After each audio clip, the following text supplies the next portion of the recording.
내 마음의 주를 향한 사랑이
사람은 네 사람인데 목소리는 굉장히 크네요. 오늘은 우리가 부활주일로 이렇게 하나님 앞에 예배를 드립니다마는 사실은 주일이 부활주일이에요. 매 주일이 부활절입니다. 오늘 28장 1절에 보면은 안식일이 다 지나고 안식 후 첫날이 되려는 새벽, 안식일 지나고 나서 첫날이 바로 지금 주일을 나타내는 거예요. 그래서 우리가 교회의 절기에 의해서 1년에 한 번 부활주일을 지키지만은 사실은 매 주일이 무슨 주일이라고요? 부활주일이다. 그거를 알으셔야 합니다. 부활절에 초대교회, 특별히 그 동방교회 쪽에서는 매 주일마다 부활의 감격을 새기면서 이렇게 인사를 했다고 그래요. 예수님은 부활하셨습니다 라고 이렇게 인사하면은 그 인사를 받은 교인이 화답을 하기를 옳습니다. 예수님은 진실로 부활하셨습니다. 이렇게 대답을 항상 그리 만날 때마다 이렇게 인사했대요. 그래서 오늘 우리 한번 그렇게 한번 인사하실까요?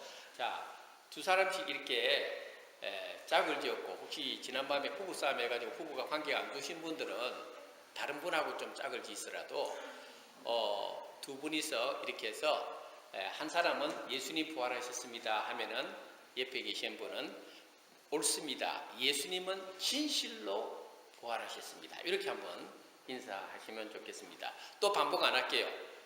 한번 인사하실까요? 예수님은 부활하셨습니다. 옳습니다. 예수님은 진실로 부활하셨습니다. 이게 매주일마다 만나는 교회의 전통이었어요. 교인들의 인사의 전통이었어요. 우리도 사실 이렇게 만날 때마다 한 주일 어떻게 잘 지내셨어요? 하고 이렇게 인사하는 것도 좋지만은 또 때로는 이런 신앙적인 대화를 서로 나누는 것도 좋지 않겠나 그렇게 생각을 합니다. 금년에도 변함없이 부활의 은혜를 맞이하고 있습니다마는 여전히 지구촌은 종교 간의 갈등이 바탕이 된 미움과 증오를 통해서 지난 한 주간에도 세계 곳곳에서 테러가 일어났습니다. 벨기에에서도 터키에서도 예멘에서도 이라크에서도 계속적으로 폭탄 테러가 발생해서 많은 사람들이 죽거나 다쳤습니다. 특별히 가슴 아픈 소식이 어제 저녁 인터넷에 떴는데 영국에서 상점을 하고 있는 40살 된 한 무슬림이 자신의 페이스북에 부활절 축하 메시지를 올렸다가 4시간 만에 다른 무슬림에 의해서 무참히 길에서 살해를 당했다는 소식이 있었습니다. 이 사람은 무슬림이지만은 자기의 이웃과 자기가 살고 있는 영국 땅과 또 자기가 관계 맺는 많은 크리스찬들에게 부활의 그 소식을 함께 나누는 그 메시지를 올리고 나서 4시간 만에 다른 무슬림에 의해서 칼로 난자당하고 죽었습니다. 세상이 이처럼 혼돈의 소용돌이 속에 있어도 여전히 예수 그리스도의 부활은 우리 그리스도인에게뿐만 아니라 이 땅에 사는 모든 사람들에게 중요한 것이고 가치 있는 메시지를 주고 있습니다. 그래서 오늘 저는 2016년 부활주의를 맞이하면서 예수님의 부활의 의미를 다시 한번 새기면서 특별히 오늘 본문 6절에 보니까 천사가 이렇게 이야기를 합니다.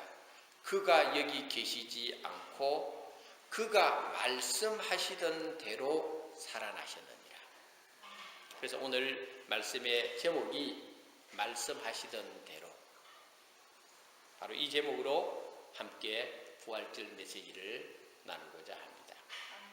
첫째로 오늘 예수 그리스도의 이 부활은 예정에 없이 갑자기 일어난 소위 말하는 각본 없는 드라마가 아니라 예수님의 부활은 예수님께서 말씀하신 대로 이루어진 것이다.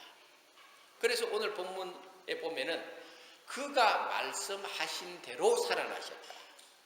그렇게 우리가 오늘 말씀을 이해를 해야 되겠습니다. 부활의 진실성에 대한 역사적인 논란은 2000년 동안 계속적으로 있어왔던 이야기입니다. 성경에도 예수 그리스도의 부활의 진실성에 대해서 반대하고 의문을 제기하는 사실이 그대로 기록되어 있습니다. 세속적인 역사의 관점에서 볼 때에, 그리고 우리 인간이 가지고 있는 이성적인 관점에서 볼 때에 부활은 확실히 논란거리가 되는 것은 사실입니다. 죽었던 사람이 살아난다. 어떻게 이것을 이성적으로 논리적으로 이해할 수 있겠습니까? 그렇기 때문에 기독교 역사를 보면은 소위 말해서 아폴로제틱이라고 이렇게 우리가 영어로 표현을 하고 신학적인 표현을 하는데 변증 혹은 변론, 이게 항상 존재해 왔습니다.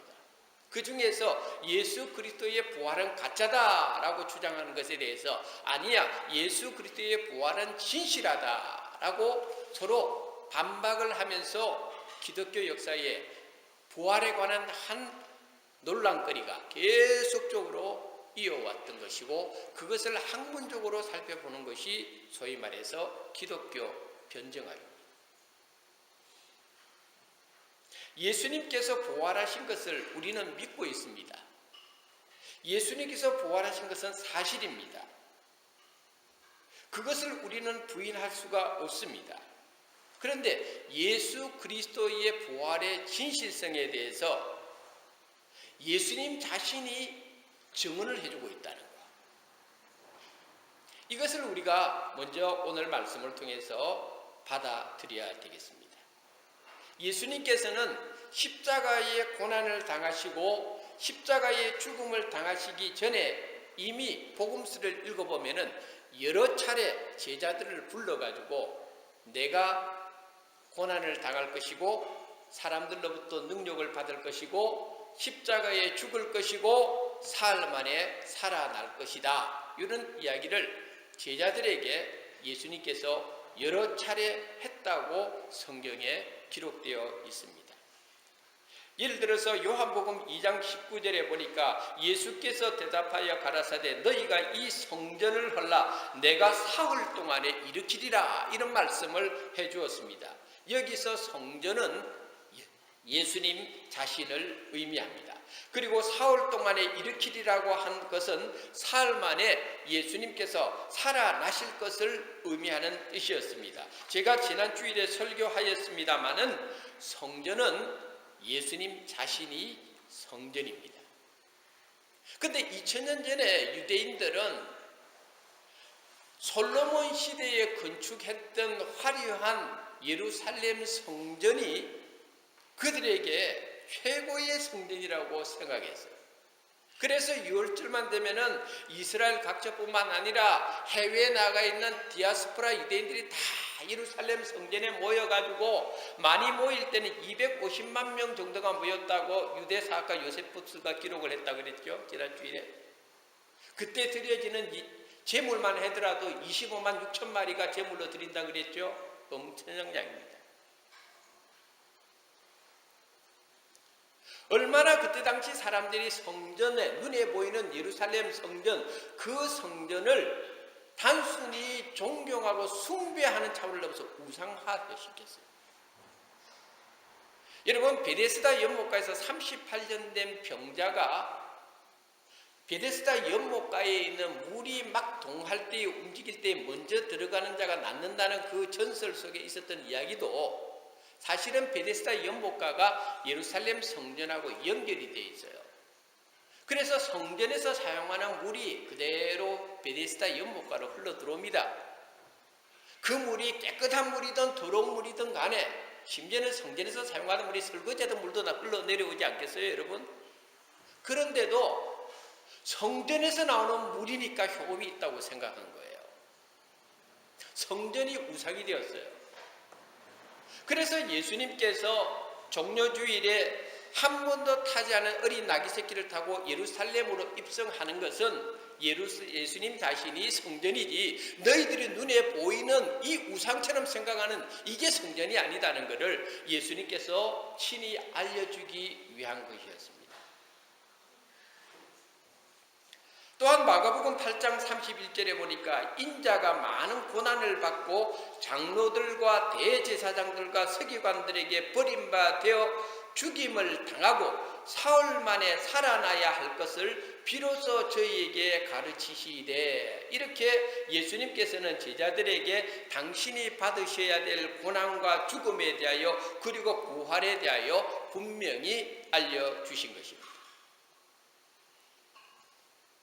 디모데후서 2장 1절에 보니까 우리는 미쁨이 없을지라도 주는 일량 미쁘시니 자기를 부인하실 수 없느니라 하는 말씀이 있습니다. 이 미쁘다라고 하는 표현은 뭐냐면은 요즘 우리 현대어에서는 자꾸 쓰지 않는 단어인데 미쁘다 하는 뜻은 신실하다 혹은 약속을 지키시는 분 이런 뜻이에요. 그래서 하나님을 이끌어서 뭐라고 말하는가 하면 미쁘신 하나님이라고 우리가 고백을 하잖아요. 미쁘신 하나님이라고 고백하는 이유는 하나님은 신실하신 분이시다. 하나님은 약속하신 말씀을 이루시는 분이시다. 이런 뜻이 그 속에 담겨져 있습니다. 사람은 결코 믿을 대상이 되지 못합니다. 제가 늘 설교할 때 자주 언급하지만은 제가 목회하는 현장 속에서 사람을 믿었다가 낭패를 본 일이 한두 번이 아니에요. 여러분도 살아가면서 정말 믿었던 사람들한테 배신당하는 적이 참 많죠. 어떻게 그럴 수가 있어? 그런데요, 그게요 정답이에요. 사람은 믿을 수가 없어요. 그래서 여러분들에게 제가 말하지만은 목사도 믿지 마라 이 말이에요. 여러분 저를 믿으면 안 됩니다. 저를 절대 믿으시면 안 됩니다. 저는 여러분들에게 영적으로 조언해 줄 정도의 위치에 있는 거지 여러분의 삶에 저는 동반자가 되어줄 수가 없습니다. 여러분이 믿을 수 있는 분은 하나님이시고 예수님만이 여러분들에게 미쁘신 분으로 여러분들은 의지할 수가 있는 것입니다. 그래서 사도 바울이 디모데에게 우리에게는 미쁨이 없을지라도 우리는 뭔가 인간이란 말이에요. 우리 인간에게는 미쁨이 없으시라도 주는 일향 미쁘시다. 한 가지로 미쁘시다. 한결같이 미쁘시다. 주는 일향 미쁘시니 자기를 부인하실 수 없다는 것은 하나님은 자기가 신실하신 분이기 때문에 그 부분에 대해서 하나님은 거짓말할 수가 없다는 뜻이에요. 그러므로 예수님께서 예수 그리스도의 자신의 고난과 자신의 죽음과 또한 사울의 부활을 예수님께서 친히 증거했다는 것은 이만큼 증거의 확실성이 없다 하는 것을 우리에게 가르쳐주고 있습니다. 하나님은 한결같은 미쁘신 분입니다. 우리가 믿는 예수님은 한결같이 미쁘신 분입니다. 그분의 말씀은 항상 옳습니다. 그분은 항상 약속을 지키시는 분입니다. 그래서 우리는 하나님의 진실성에 대해서 의심해서는 안 되는 것입니다. 여러분 삶 속에 하나님께서 약속을 주셨으면 그 약속은 반드시 하나님은 이루시는 분임을 여러분들은 믿어야 됩니다. 여러분들은 하나님의 이 말씀을 읽을 때에 두려워하지 말라 하는 말씀이 여러분에게 왔으면요, 그걸 믿어야 됩니다. 하나님이 두려워하지 말라 하는데 자꾸 두려워한다는 것은 신실하신 하나님에 대한 도전이에요. 하나님께서 여러분들에게 불꽃 같은 눈동자로 내가 너를 지켜주리라 하면 그것을 믿어야 됩니다. 하나님은 여러분들에게 사망의 음침한 골짜기를 다닐지라도 해를 두려워하지 않는 것은 주의 지팡이와 막대기가 나를 아니하시나이다는 이 다윗의 고백이 하나님을 향한 고백이고 여러분의 고백이라는 것을 믿으시면은 여러분 거기에 대해서 의심해서는 안 됩니다. 하나님께서 내가 어디로 가든지 너와 함께 하리라 하나님께서 약속의 말씀을 저에게 주셨으면 여러분은 믿어야 됩니다. 믿어야 될까? 말아야 될까? 아니에요. 왜? 우리 주님은 미쁘신 분이기 때문에. 우리 주님은 결코 거짓말이나 헛된 말을 하시는 분이 아니기 때문에 그래요. 부활에 대한 증거도 여러 가지는 우리가 내세울 수 있지만은 예수님 자신이 부활에 대한 증언을 먼저 해주셨어요. 그래서 우리는 부활의 진실성과 확실성에 대해서 우리는 믿어야 됩니다. 왜? 예수님이 하신 말씀이니까. 둘째로 우리가 오늘 말씀을 통해서 기억해야 될 것은 신앙생활의 성패는 우리가 어느 쪽에 서 있느냐가 중요하다는 교훈을 줍니다. 신앙생활의 성패는요, 우리가 어느 쪽에 서 있느냐가 중요한 것이에요. 다시 한번 제가 예수님께서 마가복음 8장 31절에 인자가 많은 고난을 받고 장로들과 대제사장들과 서기관들에게 버림받아 죽임을 당하고 사흘 만에 살아나야 할 것을 비로소 저에게 가르치셨다 이렇게 했죠. 제자들이 그 가르침을 받았어요. 그런데 제자들은 예수님의 이 말씀 가운데서 어느 쪽에 섰을까요? 어느 쪽에 섰을까요? 예수님은 고난을 당하고 죽임을 당하고 여기까지만 제자들이 들은 거예요. 그런데 예수님은 사흘 만에 살아나야 할 것까지도 가르쳐줬어요. 무슨 말인지 이해되시겠어요? 근데 제자들은 사흘 만에 살아나야 될 거라는 여기에 안 서 있다 이 말이에요. 어디에 서 있어요? 고난당하고 죽는다는 여기에만 머물러 있는 거예요. 여기에 머물러 있으니까 예수님께서 고난의 현장에 있을 때 제자들이 다 도망친 거예요. 우리가 어느 쪽에 서 있느냐가 그래서 중요한 것이에요. 마태복음 16장에 보니까 예수님께서 제자들에게 똑같은 말씀을 또 해주셨어요. 그때에 베드로가 뭐라고 그런가 하면은 예수님 그러면 안 됩니다 라고 예수님 앞에 대어드렸어요. 영어 성경에 보면 마태복음 16장에 베드로가 예수님께서 이 말씀을 하고 나서 베드로가 항변하였다고 우리말로 번역되어 있고 영어 성경에 보면 리버크라고 되어 있어요. 예수님을 비난했어요. 왜 예수님을 비난했을까요? 그때에 예수님께서 베드로를 향하여 사탄아 내 뒤로 물러가라고 했어요.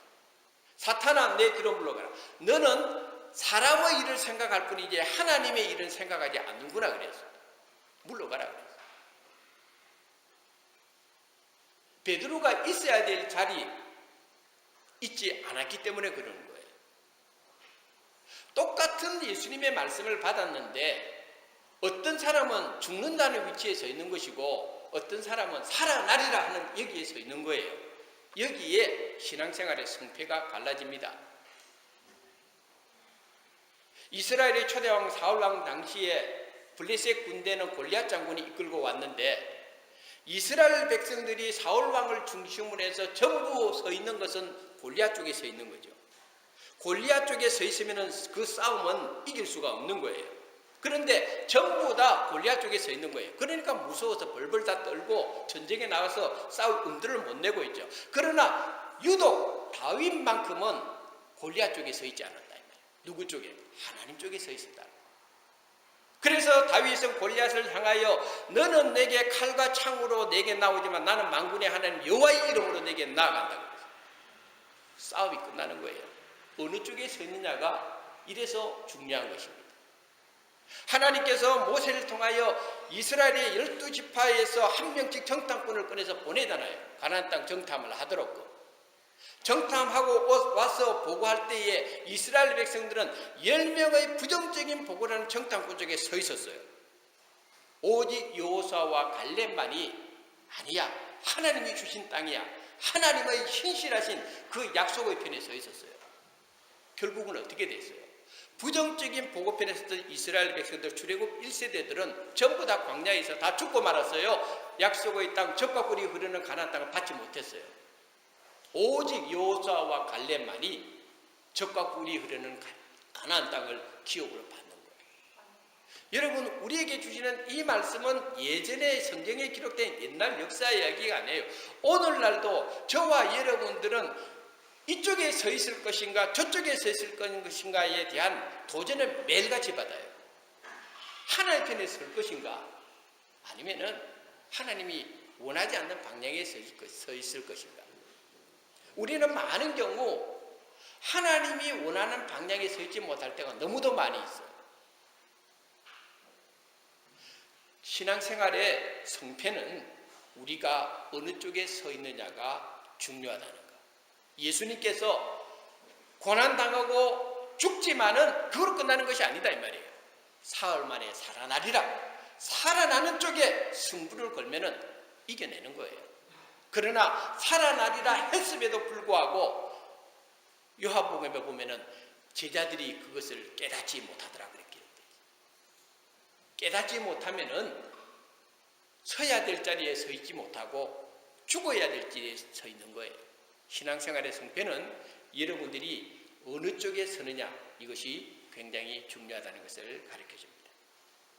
마지막으로 부활은 우리의 소망입니다. 요즘 우리 한국에 유행하는 노래가 백세 인생이라는 노래 있죠. 저도 그 노래를 일부러 들어가서 막 들어봤어요. 들어보면서 첫째 그 백세 인생 리듬이 참 이게 따라 부르기 좋게 돼 있더구만요 보니까. 그리고 그 가수가 한 20년 무명으로 있다가 그 노래 하나 가지고 완전히 뜨더라고요. 근데 여러분 백세의 인생을 들어보면 어떤 생각이 들어요 여러분? 그 어떻게 인간이 소위 말해서 저승사자하고 그렇게 담대하게 맞설 수 있어요? 아주 맞짱 뜨고 있더만요. 데리러 왔는데 할 일이 많아서 아직은 멀었다 그러고 맨 마지막 때가 알아서 간다 그러고.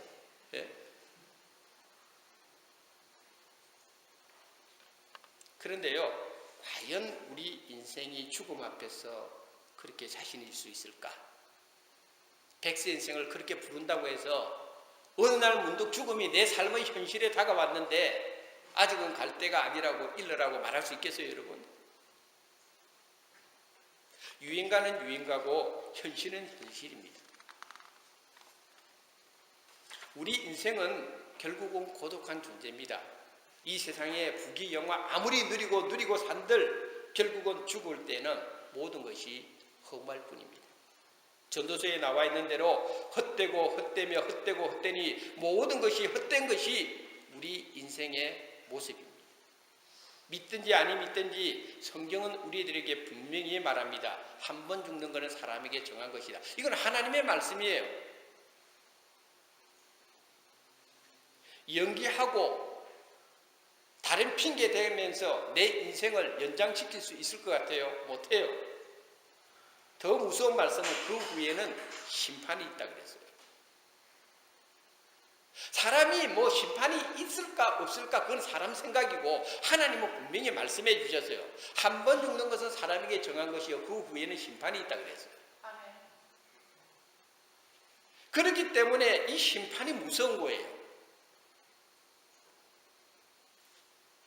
우리는 이 죄 문제가 우리 인생의 본질적인 문제예요. 이 본질적인 문제를 해결할 수 있는 능력이 우리 인간에게는 없어요. 그런데 죽으면 심판이 있단 말이에요. 이걸 해결 못하면 하나님의 심판대 앞에서 우리가 어떤 판결을 받겠습니까? 그러므로 죄인된 인간의 본질은 하나님의 심판대 앞에서는 절망 외에는 다른 것이 있을 수가 없습니다. 그러나 예수님이 우리 인생의 죄의 문제를 해결해 주셨어요. 우리의 과거의 죄, 현재의 죄, 미래의 죄, 심지어는 원죄까지도 예수님은 십자가에서 우리의 죄를 대신 지시고 해결해 주셨어요. 대속의 은혜를 우리가 누리고 사는 거죠. 그래서 우리 인생이 절대 절망에서 절대 소망의 인생이 된 것은 예수님 때문에 바뀌어진 것입니다. 예수님께서 십자가에 죽으신 후에 제자들의 모습을 보십시오. 그게 인생의 모습입니다. 그냥 예수님이 죽으신 것으로 막을 내린다면 인생의 소망이 어디에 있겠습니까? 부활의 감격이 있기 전까지 모든 것은 침묵이었어요. 거기에는 희망이 없었어요.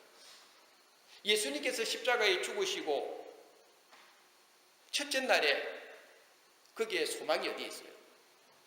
둘째 날에 소망이 어디에 있어요? 소망은 셋째 날에 일어나는데 아무런 변화도 일어나지 않습니다. 예수님 죽으셨는데 첫째 날에도 둘째 날에도 여기까지는 절대 절망입니다. 이대로 끝났다면 저와 여러분의 인생은 소망이 없습니다. 그러나 셋째 날에 전능하신 하나님의 역사가 예수 그리스도를 살려주셨습니다. 절대 절망이 순간적으로 절대 소망으로 바뀌는 역사가 일어났고 이것이 부활절이 주는 가장 중요한 메시지입니다. 여러분 이 부활절에 여러분이 기억해야 될 것은 여러분의 삶 속에 여러분이 기대하는 것이 아직 아무것도 일어나지 않고 있어서 낙심하는 분이 있다면 여러분 기억하세요.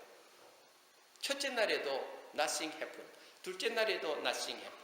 그러나 셋째 날에는 예수님이 부활하십니다.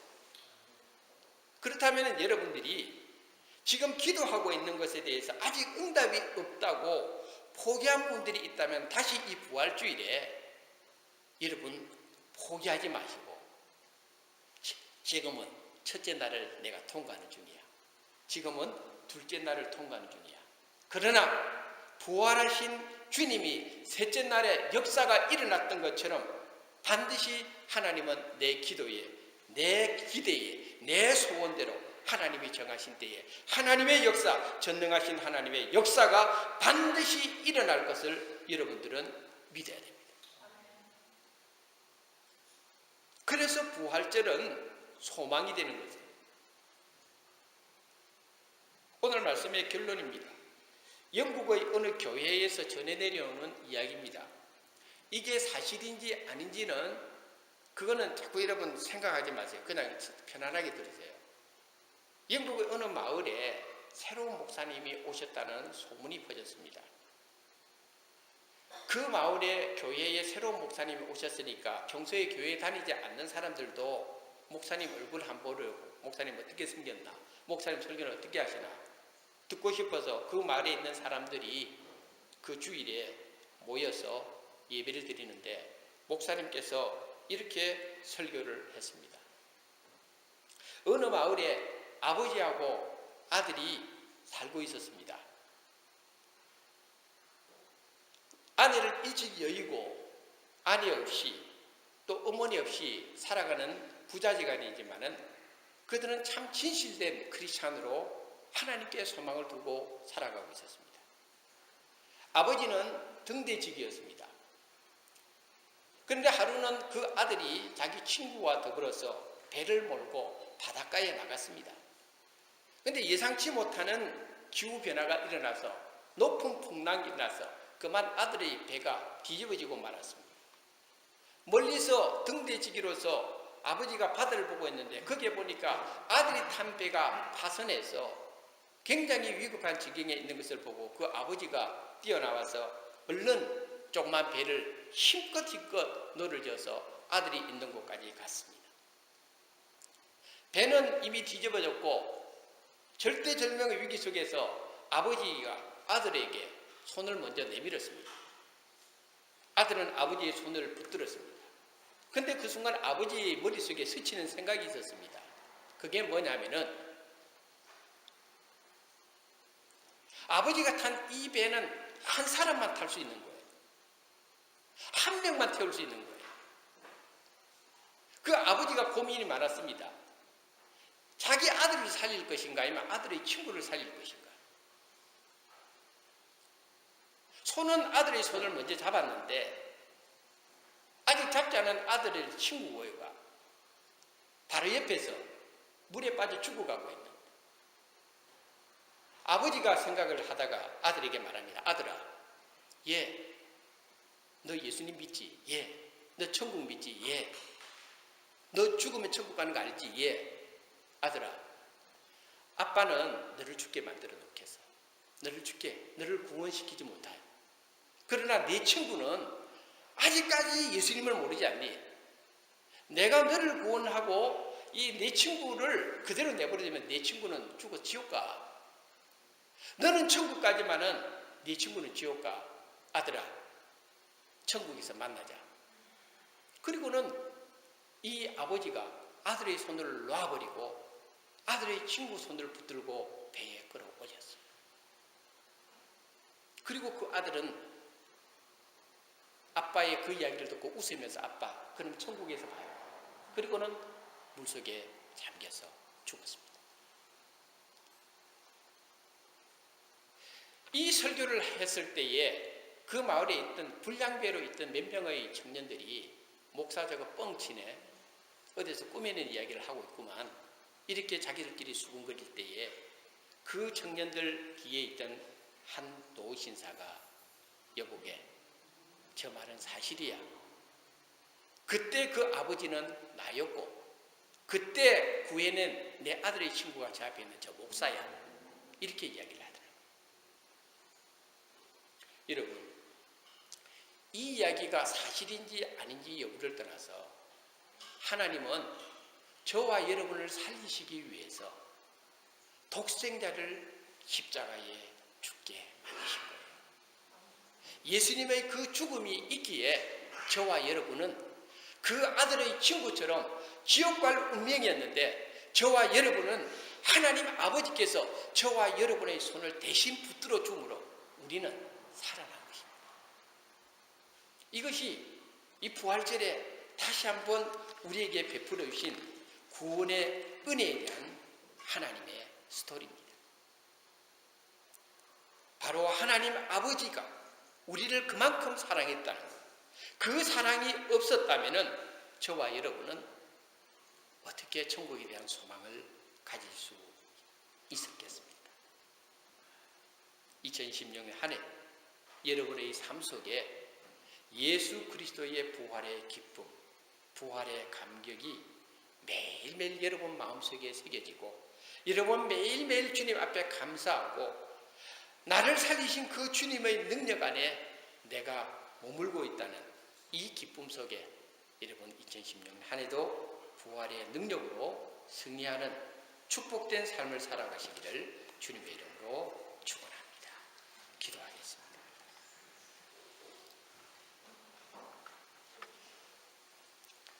말씀하시던 대로 주님이 살아나셨습니다.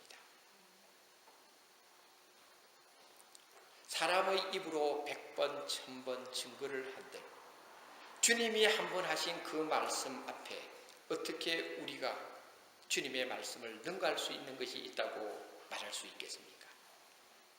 주님은 말씀하신 대로 고난당하시고 십자가에 죽으셨을 뿐만 아니라